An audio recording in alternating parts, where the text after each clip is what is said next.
بسم الله الرحمن الرحیم. د وحدت نیوز قدرمنو کتونکو السلام علیکم. پروګرام د چاپیرچل او زیم کوربا شمس مومن. قدرمن تاسو ته معلومه ده چې تیر تقریبا د 2.5 میاشتو راسي د خیبر پښتونخوا سینیر صحافیان د صوبې د سطحې د یو داسې تنظیم جوړولو هڅه کوي کم چې د ټولي صوبې مختلف پریس کلبونو د هغې د ضلعو یونینونه هغه را یوځای کړي او د یو پلیټفارم نه یو اواز د حکومت غوږونو ته ورسوي او د خپلو ستونزو د حل لارې ولټوي. د دې ضرورت ولې دی؟ زه نن یو دوه داسې پیښې شوي دي د صوبې په بېلابېلو سیمو کې چې غواړم چې دغه پیښو باندې خبرې اترې وکړو او د دغې په تناظر کې بیا همدا ثابته کړو چې ولې د صوبې د سطحې د تنظیم ضرورت شته دی. ما سره په سټوډیو کې مېلمه دی همدغه هلې ځلې چې کوم کسان کوي په هغې کې د ټولو نه سینیر کس او رهنما صفدر داور صاحب. صفدر تاسو ته پروګرام کې هرکلی. قدرمنو نه صرف دا چې نن په هنګو کې د پاکستان تحریک انصاف بعضې مشرانو کوم چې د لانګ مارچ دپاره روانېدل هغوی زمونږ د هغه ځي یو سینیر صحافي ملګری ایثار الحق د هغه سره جګړه وکړه جست په یو سوال پوښتنه باندې چې یاره تاسو را کوم کسان روان یې نو ټول 2-3 ګاډي کسان یو د هنګو غوندې ضلعې نه چې هلته ایم این ای د پی ټي آی دی ایم پی اګان د پی ټي آی دي د پی ټي آی ګډ ګڼلی کېږي دومره کم کسان په دې باندې هغوی غوسه شو او باقاعده په ایثار الحق ته چې دی لتې ورکړې د هغه موبایل خراب شو هغه زخمی شو زدوکوب یې که صفدر داور صاحب دغه پیښه او ورسره دویمه بیا په باجوړ کې زمونږ بل یو سینیر صحافي زاهد جان د هغه وخت په وخت باندې ډېر ښه ریپورټینګ کوي د هغه سره چې دی د هغه ځي ایم اس یعنې د هسپتال میډیکل سپرډنټ صاحب چې دی هغه ورسره همدغه شانتې په ډېره معمولي خبره باندې د هغه تضحیح وکړه د هغه بېعزتي وکړه او هغه سره چې دی جګړه وکړله. صفدر صاحب اول خدا چې دا دومره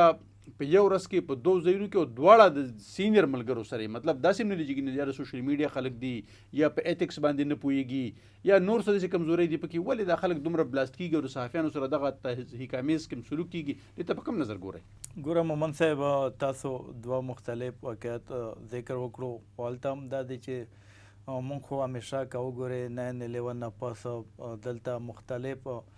گروپونو طرف نه مسلح گروپونو طرف نه نامعلومو طرف نه ناکاپوشو طرف نه پر ټارګټ کېږو د خاص کر خیبر پښتونخوا چونکې قبایلي علاقې پکې راځي اوس او د ملاکنډ ایریا نو دلته که تاسو سوچي د هغه صحافیانو ډېرې زیاتې قربانۍ ورکړې نو دغې د نن چې بیا ته وګورې ګوره د یو سیاسي پارټۍ طرف نه باقاعده لیډر دی هغې نه یو صحافي ټارګټ کېږي دا نو طالب دی نو داسې ګروپ والا دی چې هغه بده نظریه مطلب دا چې مونږ سیاسي خلکو نه دا نه ذهن کې ساتو چې دا چېرته د دومره د صحافت دپاره صحافیانو دپاره منفي نظریه ذهن کې ساتي. بل طرف ته که ته وګورې باجوړ کې ډاکټر هم مونږ تاسو د طبقې یو عزتدار طبقه دی که نه د دې نه مونږ بالکل دا سوچ هم نه دی چې ډاکټر به پاسي او هلته صحافي سره به د ظلم زیاتی کوي. نور خو ما درته ووایي چې کوم 9/11 نه پس چونکې هغه مسلح کسان وي ګروپونه دي ټوله دنیا ته معلومه دی هغې نه خو ګیله په ځای باندې خو د دوی نه بیا مونږ ته ډېره زیاته ګیله راځي چې تاسو پړه لیکه طبقه یې که ډاکټر دی که سیاسي خلک دي کم از کم مونږ تاسو چې کم مسایل دي دا مونږ تاسو ټول دي د دویم د معاشرې دغه شانته خدمت کوي لکه څنګه چې صحافیان کوي نو د دوی نه چې دا شانته حرکت وشي هغه صرف دا نه چې صحافي برادري باندې بلکې پوره چې څومره ایریا دی څومره معاشره دی دا باندې ډېر غلط اثر غورځېږي دا چې کوم نن یې کړي دي معمولي سوال باندې ته صحافي ته موبایل کیمرې ورنه ماتوه او تشدد پې کوه نو دا باندې تاسو ته پته دی چې مونږ یونین خیبر پښتونخوا د چترال نه وزیرستانه پورې یو یونټي دی هم په دې وجه باندې دا چونکې ډېر ګران کار دی چې د چترال نه وزیرستانه پورې په زرونو صحافیان دا ضرورت مخصوص کړي چې مونږ ته یونټي ضرورت دی خو په دې وجه باندې دومره په یو پیج باندې راغله په زرونو صحافیان چې دا شانته واقعیات پیښیږي د صوبه کې په بده مرحله د صحافت ډېر بد حال روان دی که وګورې 9/11 نه پس وګورې بیا اوس حالات ډېر سره خراب شوي دي جی دا راته ووایه صفدر داور صاحب یو طرف ته ټیک ده چې مزاحمت یې ډېر زیات کېږي هم او ډېر په د قلم په ذریعه باندې د سوشل میډیا په ذریعه باندې د ټي وي په ذریعه باندې باقاعده دغه غندنه هم کېږي او صحافتي برادري چې دا نو هغه یقینا هغه یو موټی ده هم او مخې ته راغلی هم ده خو بعضې خلک چې دی نو ډېر زه به دا ویم چې یو ګام مخکې اخیستل غواړي. هغوی وایي چې باقاعده د حکومتي د هغوی چې کوم اکټیویټیز کېږي، پولیټیکل اکټیویټیز کېږي، نور څیزونه کېږي، د هغې د بایکاټ وشي یا د یو داسې احتجاج وشي چې حکومت ته احساس وشي، ځکه چې دا دواړه حکومتي چارواکي دي. که یو طرف ته د پارټای کس دی هغه هم د پی ټي آی کس دی، که بل طرف ته ایم ایس دی نو هغه هم د صوبایي حکومت چې دی هلته نوکر دی، امپلای دی. نو دغه خلکو لا مطلب دا دی چې یو داسې اطمینان ورکول دپاره تاسو څه وایي؟ صوبایي حکومت نه څه توقع تاسو لرئ، څه امید لرئ که د دغه خلکو خلاف لکه موږ خو وختي لیکلي هم دي دغه چې که په 3 ورځو کې په کار دا چې د دې خلکو خلاف دی کاروایي وشي، قانوني کاروایي دي وشي. موږ چا سره زیاتې کول نه غواړو، خو قانوني کاروایي که ونه شي نو بیا ستا په خیال باندې صحافتي ملګرو له څه کول پکار دي؟ ګوره د یونین ضرورت هم په داسې حالاتو کې ځکه ضروري دی چې دا شانته واقعیت مخکې هم کېدل، د موږ تاسو اکټیویټیز نه مخکې زیات خوا ریپورټ کېدل نه، چا سټینډ نه په اخیستو، خو اوس موږ تاسو وینو واقعیت کې اضافه نه ده راغلی. خو اوس دا دی چې موږ تاسو چې څومره یونین دی د سینیر کسان دي د هغه باقاعده سټینډ والي فریاد راورسي، کم از کم دومره خو وشي چې دنیا ته پته ولګي دلته په جوړ کې وزیرستان کې دیر کې پلانکیزې کې موږ سره دا به زر چې را تیر یوه میاشت کې ګوره موږ تاسو فیاض ظفر صاحب سینیر کسن دی هغه باندې موږ تاسو که سټینډ نه واخیستی یونیټي نه وای خو دا نه خواسته ډېره مسله به وي ورته. بیا شاکر صاحب چې کوم و د دیر والا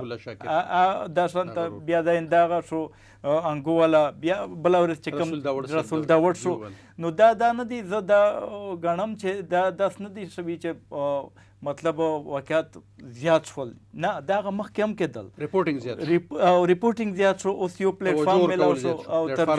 ترجماني کېږي، نو دغه ترجمانۍ مخکې تک دپاره دغه باندې ټول ملګري اوس متفق دي چې مونږ یو داسې یونین جوړوو چې دا شانته نه صرف دا واقعیت چې دي دغه شانته بلکې نور هم خدا نه خواسته مونږ ډېره قربانۍ ورکړي دي، صحافیانو ته ډېر تھریټس دي راځي. مخکې مونږ په ماضي کې لیدلی دي په درجنو صحافیان مړه شوي دي، شهادت شهیدان کړی شوي دي، بیا په سینکړو تعداد سره خپل کورونه پریښي دي راغلي دي. نو دې هر څه دپاره زه پوښتنه دا کول غواړم چې که فرض که 3 ورځو کې د دې خلکو نن خو ټول حکومت او د ټوله پی ټي آی چې دا خو صرف په لانګ مارچ کې مصروفه دي،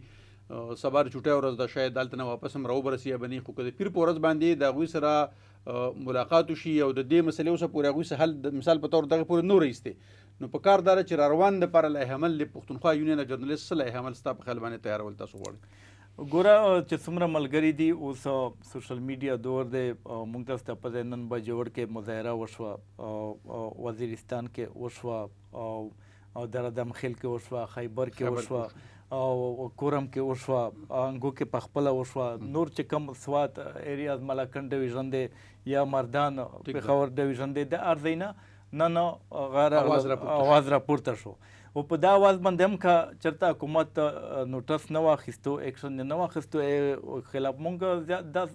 مشکل او مطالبه هم نه دی، مونږ دا وایو چې قانوني کاروایي ده وشي.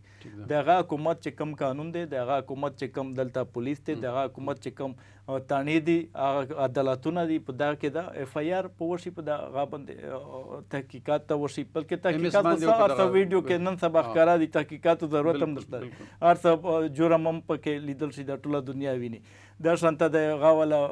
بجوړ والا چې کوم کیس دی، نو دا وشي که دا نه وشو د مظاهرې خو داینې اوس هم مونږ په احتجاج کوو، که ونه شو بیا به یو داسې اواز اوچتوو ټول صوبې د چترال نه وزیرستانه پورې چې دلته چې کوم صوبې کیپیټل د مرکز د پېښور کې به هم موږ سټانډ مظاهره کوو او نور ایریاز. صفدر بھائی نن چې دی نو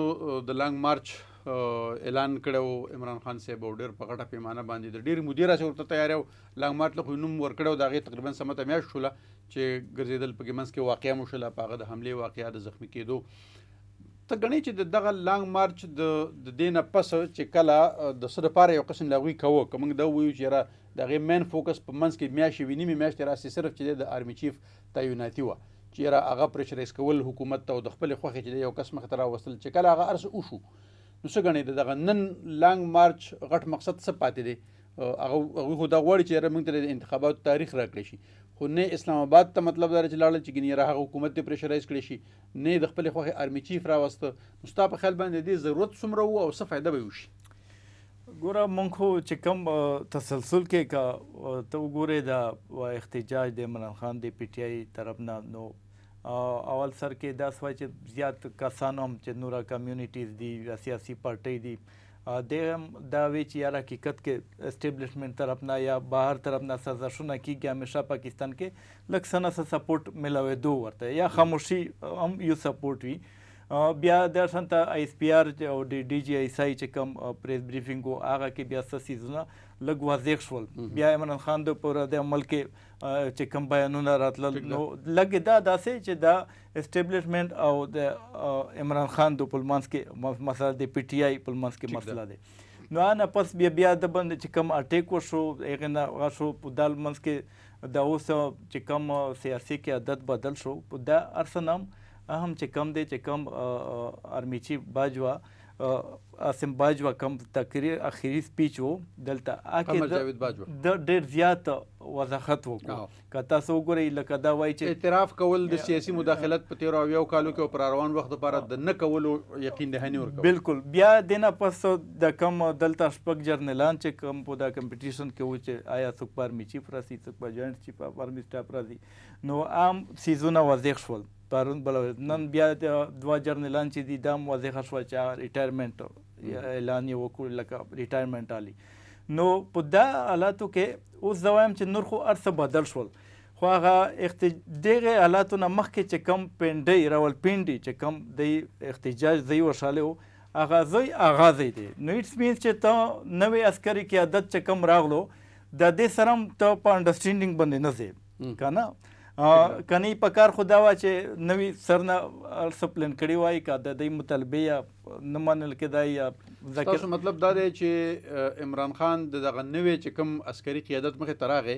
نو هغوی سره هم انډرسټینډینګ کول نه غواړي او مطلب دا دی چې احتجاج همغسې برقرار ساتل غواړي احتجاج یې هغه شانته روان کړی دی کنی په لمانځ کې ډېر رد و بدل وشو صحیح قدرمنو پروګرام همدومره کافي دی زما په خیال باندې دا پته به د دې نه ولګي چې کله د عمران خان صاحب دغه احتجاج زما په خیال چې کله زموږ د پروګرام نشر کېږي هغه به یو څه اعلان کړی هم وي خو معلومیږي به هله چې کله 2-3 ورځې وروستو د دې نتایج څه راوځي او کوم طرف ته دی چې دی د قوم نور روانول غواړي او د روانو انتخاباتو د زر کولو دپاره نور څه ګامونه دی اخلي خپل قربا شمس مومن له اجازت ورکړي چې چېرته هم ښاد او بر اوسئ د الله په امان لر او بر تړون وحدت یو وحدت پښتون وحدت لر او بر تړون وحدت یو وحدت پښتون وحدت لر او بر تړون وحدت